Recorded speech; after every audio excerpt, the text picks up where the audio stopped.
So I made this particular post on my social media platforms, both on YouTube and TikTok, where I asked my viewers to recommend some topics that they would want me to make a video on. And one of them commented hemorrhoids. So that is why I'm making this video. If you're new to this channel, my name is Usko Emmanuel, a licensed physician assistant by profession. Hemorrhoids are swollen and enlarged veins at the lower rectum or the anus. Hemorrhoids are also called piles. So if you hear piles and hemorrhoids, they are the same thing. It's similar to varicose veins, but this time around it's at the lower rectum. There are certain risk factors that can predispose you to hemorrhoids.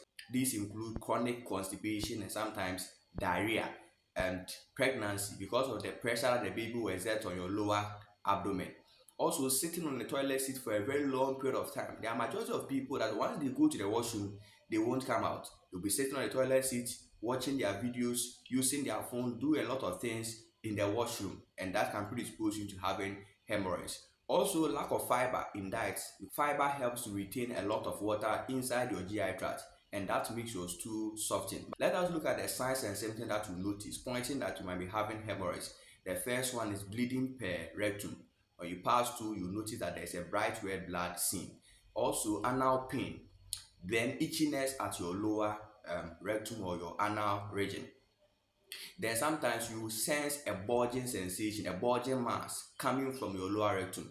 One thing you need to know is that there are basically two different types of hemorrhoids. We have the internal hemorrhoids and the external hemorrhoids. So basically, internal hemorrhoids cannot be visibly seen because they are found inside your rectum. But for external hemorrhoids, those ones are that you can be able to visibly see it outside. So most of them, they come outside and go on their own. There are also others that when they come, they don't go on their own. They need to be manually pushed inside. Or sometimes when you try pushing it, it's still not give the chance. These signs and symptoms can be similar to a form of cancer, which is called colorectal cancer.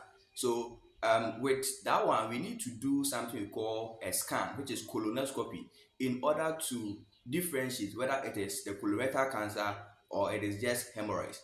If the cancer is being ruled out, then we focus on the hemorrhoids and manage it accordingly. So with the management of hemorrhoids, we have the conservative management and we have the surgical management.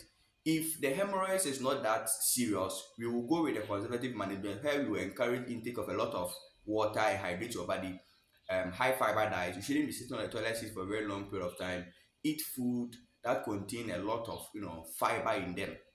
Then with the surgical management, we have something we call hemorrhoidectomy, where they will do this surgical procedure in order for you to be free. So this is what I want you to know about hemorrhoids. If you find this video helpful, feel free to subscribe to this channel for more videos, like this video, and then share this video to many people.